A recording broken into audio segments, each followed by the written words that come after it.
Well, hello. Welcome back to the Octo channel, devoted to encouraging older folks like me to try something new. Yes, I've been on hiatus for a few months. Busy, busy, busy, which is good. And all about what this channel is all about. Busy doing what, you ask? Well, a week in Maui for starters. I realize that you do not have to be rich to have a rich life. You only really need rich friends who are kind enough to invite you to go on vacation with them and enjoy their adventures. Maui was wonderful. Now, in full disclosure, we were just a few miles from the site of the wildfire that devastated the island and the town of Lahaina. It occurred back in 2023, you'll recall, and was the deadliest U.S. wildfire in over a century. I claimed at least 102 lives, and there's still some missing, I understand. About 2,200 buildings were lost. $5.5 billion in damage was the final result. It was a horrible disaster and still quite horribly visible, although there were signs of recovery. A lot of construction going on, a lot of homes being rebuilt, but still you could see the damage was very significant. Eventually, I was convinced that going to Maui was not a bad idea. Actually, it's encouraged as tourism plays such a big, vital role in the island's recovery. And while Lahaina remains closed, the rest of the island, including Hana, South Maui, the upcountry, is open and tourism is welcomed. Many locals and businesses say they emphasize that responsible tourism is vital in helping support the economy and rebuilding the communities. So I'm glad I went.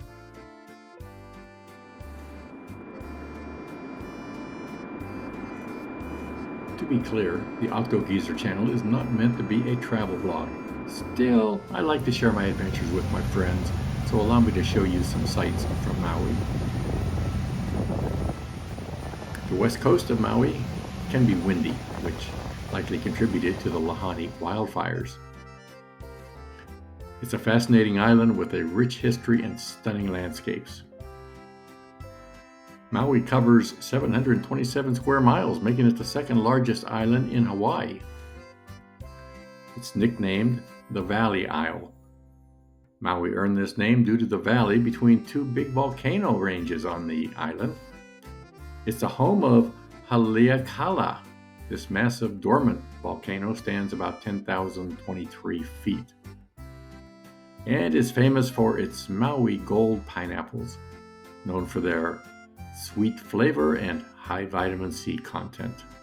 Didn't have any while we were there.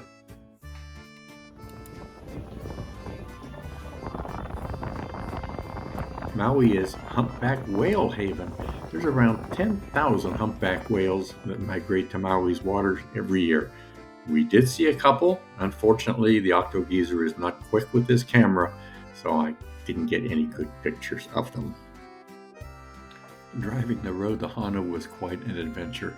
This scenic highway features no less than 620 curves and 59 bridges, leading to lush rainforests, waterfalls, a famous black sand beach, and more than just a few Hawaiian towns.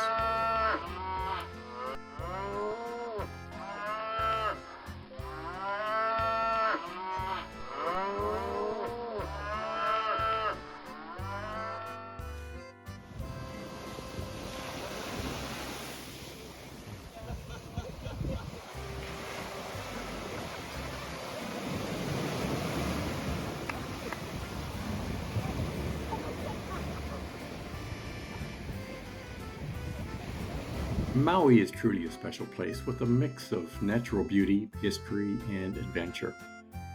But we do not need to cross half of the Pacific to find beauty, history, and adventure. As an example, I was walking down the street just a block from home when nature's paintbrush caught my eye. There is a natural beauty as close as your front door. And history? I've had the pleasure of living in no less than 12 cities in my adult life, and each city, each area was rife in local history. But what about adventures? There are more opportunities for adventure within a few miles of home than any person can pack into a lifetime. The Octo will be talking about adventure for folks our age in future episodes. Now, one word of caution. When I saw those flowers, I stopped, took out my camera, and took the picture. I stop and then gawk. I learned a while back that you don't gawk without the stop. That's how you end up kissing the sidewalk. So remember that, stop and then gawk.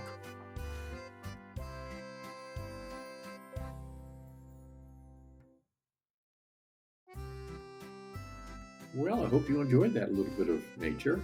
The flowers are absolutely beautiful in our neck of the woods, and I really encourage you to get off your duff and go out and enjoy nature, whether you're looking at flowers or snowfall or the birds or whatever. It's great exercise, and you might as well enjoy what nature has to offer. So, what do we talk about now? Hey, Octo Geezer. How is that accordion playing coming along? Well, thanks for bringing that up. Actually, the accordion is going okay. I'm learning. I'm still trying to get the right hand to coordinate with the left hand. So many things to think about at once, and I've never been good at multitasking, but I'm getting there. So I did a little video for you, and I hope you enjoy it. But fair warning, it is only my right hand that's playing the keys. I'm too ashamed right now to try to incorporate the bass notes in with it, but the next time I will be there. I'm getting very close to adding both hands and having them work together. So at least I can have a little bit to show you this time, with the promise that next time it's going to get a little bit better, and I'm getting closer and closer and closer to playing that beer barrel polka. So enjoy.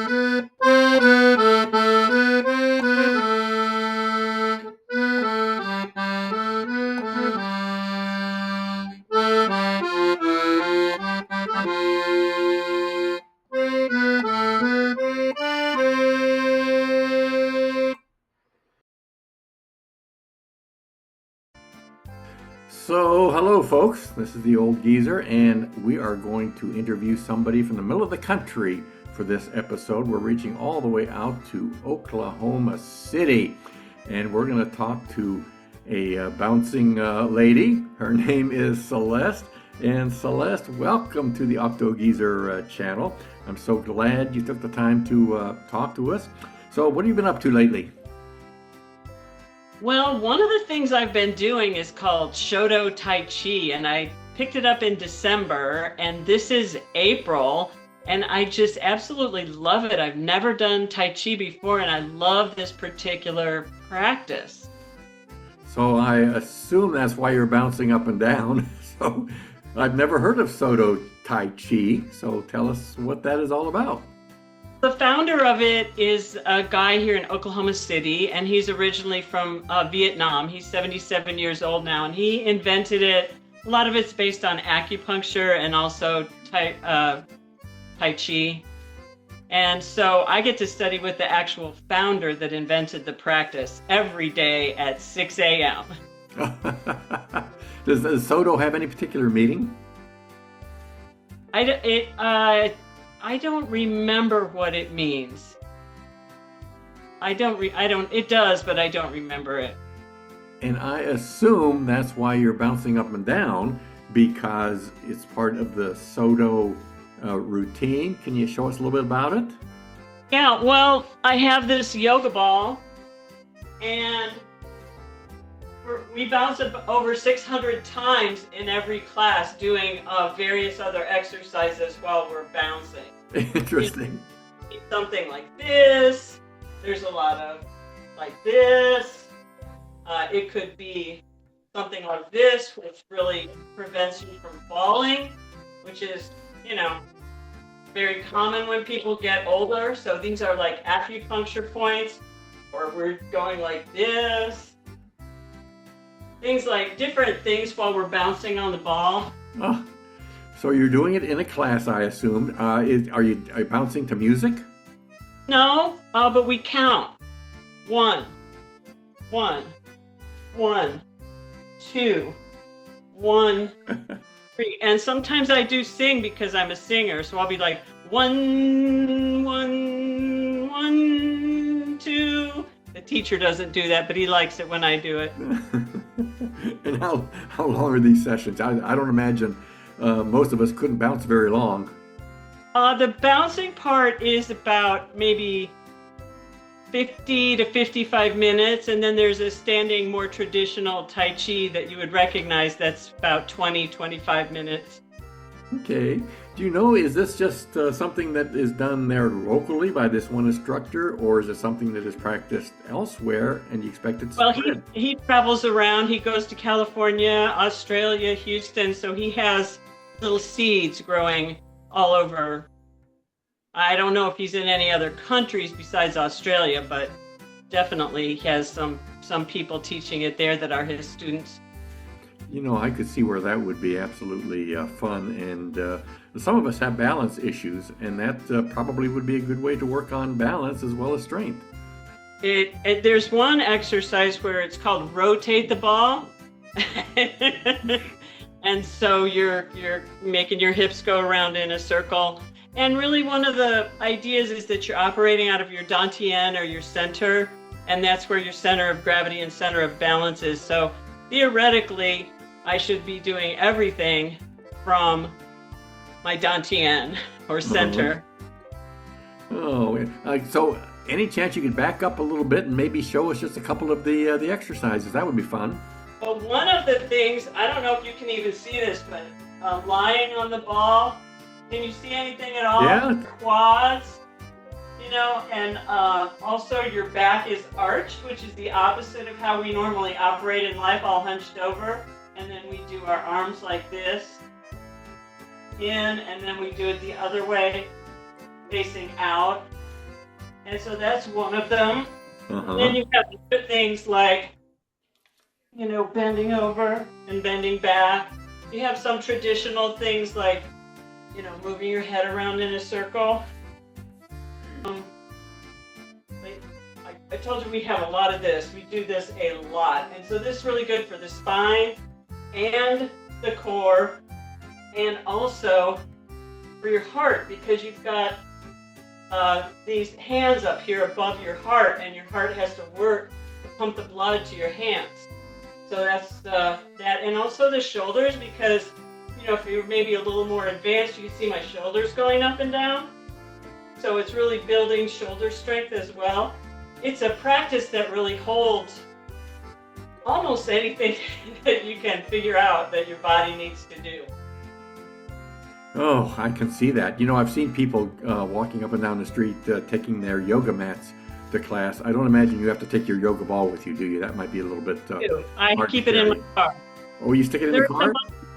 At the end of the class, like there's, this is really good for stimulating your vagus nerve, massaging your eyes. Then there's stimulating the lymph nodes and your face, and stimulating your scalp. All things we know we should be doing every day, but we usually don't. I am going to ask you, since it is the purpose of this this segment, what can you share with our viewers about keeping active after they retire, and what is on your list for things that you want to do to keep your brain and body stimulated moving forward? Well, one of the things that has happened with this Shodo Tai Chi is my teacher is trying to teach me Vietnamese, which is really hard for me. And I'm immersed in a different culture because the other students are Vietnamese or the grandchildren of Vietnamese people. Sometimes kids show up. And so, you know, just being immersed in a different culture than I've ever really been close to is very interesting. I am playing in a bell choir now, where, I don't know if you've ever seen it, but you're ringing these bells to make a song, and everybody has different bells. Okay, not the church bells that we see coming from the UK, but you're talking about handheld bells that you. They're called you ring. handbells or hand chimes. Yeah, so you might figure like each person is 2 keys of a piano, and we're playing a song together.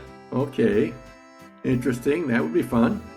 And all these would stimulate a person as they get older. It's not just hard on your brain, but, you know, it's actually a physical thing too, and you have to keep your balance and the bells, and You have to actually hit them. It's percussive, so it's physically a little bit demanding. So when you go to Shodu tomorrow, take your bells with you, and you could bounce and bell at the same time. I think. That is such a good idea. Yeah, yeah. I love that idea. I actually do love that idea.